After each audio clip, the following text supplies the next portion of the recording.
pada hari ini aku udah lama banget nggak nge-YouTube lagi. Jadi pada hari ini aku pengen banget berbincang mengenai fear of missing out, atau bisa disebut dengan FOMO. Mungkin teman-teman nggak asing lagi ya dengan kata-kata ini.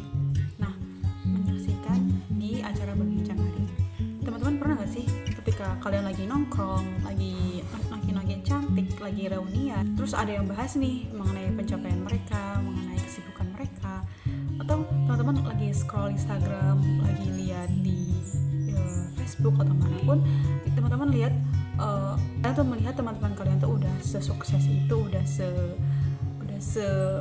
sejahtera itu gitu. Terus kalian ngomong kayak, gue kok gini-gini aja sih, kayak gue stagnan, gue nggak jalan gitu, gue nggak kemana-mana, gue cuma di sini aja gitu. Yang akhirnya kita tuh malah lebih fokus sama pencapaian orang lain, fokus sama kesibukan orang lain. Dan ada juga nih orang-orang yang takut atau khawatir akan ketertinggalan dengan info-info yang baru, hal-hal yang lagi trending. Kemudian mereka tuh kalau ketinggalan info sedikit aja, mereka tuh merasa ketinggalan apapun. Nah, jadi secara istilah fear of missing out ini yang adalah orang-orang yang merasa ketakutan akan ketertinggalan. Istilah ini diperkenalkan pertama kali pada tahun 2013 oleh Dr. Andrew, seorang ilmuwan dari Inggris. Gimana bisa nih FOMO terjadi sama diri kita? FOMO ini bisa terjadi sama kita kalau kita lagi gak fokus sama diri kita. Kita lagi fokus pada hal-hal yang di luar diri kita, like pencapaian orang lain, kesibukan orang lain, dan aktivitas orang lain, yang sebenarnya kita tuh harus berorientasi pada kesibukan kita, pada pencapaian diri kita. Kalau kita sering banget nih merasa FOMO, sering banget merasa ketinggalan, dampaknya nih kita bakalan terus berpikiran negatif, kita bakalan terus berperasaan yang negatif, hanya netting nih teman-teman. Jadi FOMO ini juga bisa meningkatkan rasa kecemasan kita. Kita juga gampang banget takut, kemudian muncul perasaan kalah, hopeless, yang akhirnya nih menurunkan rasa semangat dalam diri kita. So, gimana caranya kita bisa nggak merasa FOMO, nggak merasa insecure, nggak merasa inferior? Jadi, hal yang pertama yang harus kita lakuin adalah stop peduli dengan kesibukan orang lain. Mulai hari ini kita harus lebih peduli sama diri kita harus lebih sibuk sama diri kita harus lebih sibuk sama pemikiran kita, pencapaian kita. Jangan terlalu berorientasi pada kesibukan orang lain.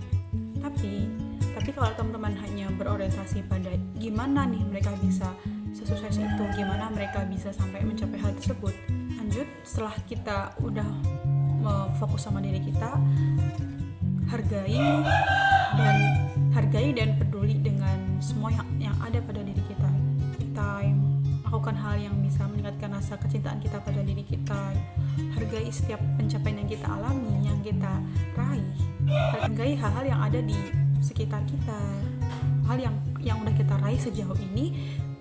Hargai, respect sama pencapaian kita. Jika kita nih lagi ada di fase dimana kita masa terjebak dengan fear of missing out ini, teman-teman hanya diberikan dua pilihan.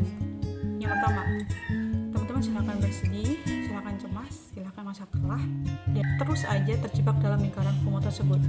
Atau teman-teman memilih untuk bangkit, memilih untuk memulai kembali, dan menjadikan orang-orang yang sukses itu menjadi patokan kita untuk bisa presiden secara positif. Dasarnya semua itu tergantung pada diri kita. Kita mau maju atau kita mau tetap mundur. Jadi teman-teman harus bisa tahan mental untuk nggak terdistraksi dengan hal-hal yang bisa memicu pesimis kalian muncul. Kalian harus bisa lebih kuat lagi menghadapi semua distraksi nih, entah dari orang-orang, entah dari media sosial, atau dari apapun. Jadi teman-teman harus bisa sekuat, jadi mentalnya harus bisa sekuat baja untuk menahan semua distraksi itu datang.